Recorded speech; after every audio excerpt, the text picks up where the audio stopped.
നമ്മൾ സീസാറ്റും മാത്സും ഒക്കെ പഠിക്കുന്ന സമയത്ത് നമ്മൾ ഒരുപാട് ഫോർമുലാസ് ബൈ ഹാർട്ട് പഠിക്കാറുണ്ട് അല്ലേ? അങ്ങനെ ഒരു ഫോർമുലയാണ് നിങ്ങൾക്കെല്ലാം അറിയുന്ന n×n+1/2 എന്നുള്ളത്.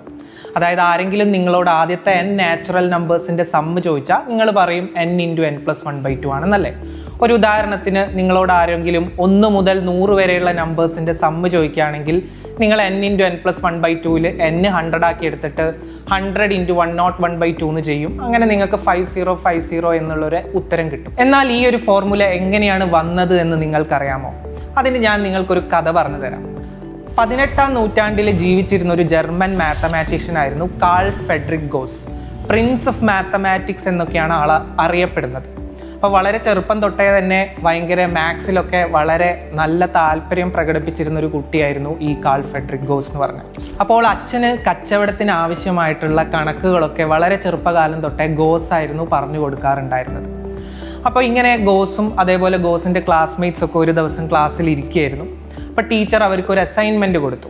ടീച്ചർ അവരോട് പറഞ്ഞു 1 തൊട്ട് 100 വരെയുള്ള എല്ലാ നമ്പേഴ്സിൻ്റെയും സം എടുത്ത് വരാൻ പറഞ്ഞു. അപ്പോൾ എല്ലാ കുട്ടികളും 1 + 2 3, 3 + 3 6, അങ്ങനെ 100 വരെ ഇങ്ങനെ ആഡ് ചെയ്തുകൊണ്ടിരിക്കുകയാണ്. എന്നാൽ ഗോസ് മാത്രം വെറും 15 സെക്കൻഡിൽ തന്നെ ടീച്ചർക്ക് ഉത്തരം പറഞ്ഞു കൊടുത്തു. ഇത് കണ്ട ടീച്ചർക്ക് വളരെ അത്ഭുതമായി. അപ്പോൾ ടീച്ചർ ഗോസിൻ്റെ അടുത്ത് ചോദിച്ചു, നീ എങ്ങനെയാണ് ഇത്ര പെട്ടെന്ന് ഉത്തരം കണ്ടെത്തിയെന്ന്? അപ്പോൾ ഗോസ് പറഞ്ഞു, ഞാൻ ആദ്യം 1ഉം 100ഉം കൂട്ടി, അപ്പോൾ എനിക്ക് 101 എന്ന് കിട്ടി. ഞാൻ പിന്നെ 2ഉം 99ഉം കൂട്ടി, അപ്പോഴും എനിക്ക് 101 കിട്ടി. പിന്നെ ഞാൻ 3ഉം 98ഉം കൂട്ടി, അപ്പോഴും എനിക്ക് 101 കിട്ടി. അപ്പോൾ എനിക്ക് മനസ്സിലായി ഇങ്ങനെ 50 തവണ 101 വരുന്നതായിരിക്കും ഈ ഒരു സമ്മ്. അപ്പോൾ ഗോസ് 50×101 ചെയ്തു, 5050 ആൾക്ക് ആൻസർ ആയിട്ട് കിട്ടി. അപ്പം നിങ്ങൾ മനസ്സിലാക്കേണ്ട ഒരു കാര്യം എന്ന് പറഞ്ഞാൽ നമ്മൾ ഈ പറഞ്ഞിരിക്കുന്ന കഥയിൽ നിന്ന് തന്നെയാണ് n×n+1/2 എന്ന് പറഞ്ഞ ഒരു ഫോർമുല ഡിറൈവ് ചെയ്തിട്ടുള്ളത്.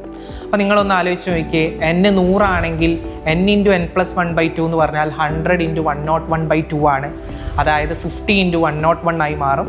എന്ന് വെച്ചാൽ ഗോസി പറഞ്ഞിരിക്കുന്ന 50 തവണ 101 വരുന്നത് തന്നെയായി മാറുകയാണ്. ഞാൻ ഈ കഥ നിങ്ങളെടുത്ത് ഇപ്പോൾ ഇങ്ങനെ പറഞ്ഞു തന്നത് എന്തിനാണെന്ന് വെച്ചാൽ, നിങ്ങൾ മാത്സും സീസാറ്റും ഒക്കെ പഠിക്കുമ്പം ഇങ്ങനെ മനസ്സിലാക്കി പഠിക്കാൻ ശ്രമിച്ചു കഴിഞ്ഞാൽ UPSC ഇന്നവേറ്റീവായിട്ട് ക്വസ്റ്റ്യൻ ചോദിച്ചാൽ നിങ്ങൾക്കത് ചെയ്യാൻ എളുപ്പമായിരിക്കും. മാത്രമല്ല മാത്സ് കുറച്ചും കൂടെ രസകരമായിട്ട് പഠിക്കാനും നിങ്ങൾക്ക് പറ്റും. അപ്പോൾ സൈലം IAS ആദ്യത്തെ സീസാറ്റ് എക്സ്ക്ലൂസീവ് ബാച്ച് ജൂലൈ 17-ാം തീയതി ആരംഭിക്കുകയാണ്. അപ്പം നമുക്ക് ഒന്നിച്ച് സീസാറ്റ് ഇങ്ങനെ വളരെ രസകരമായിട്ട് അവിടെ പഠിക്കാം. അപ്പം നിങ്ങൾക്ക് ഇൻട്രസ്റ്റഡ് ആണെങ്കിൽ ഇന്ന് തന്നെ താഴെ കാണുന്ന ഫോൺ നമ്പറിൽ കോൺടാക്റ്റ് ചെയ്യാം.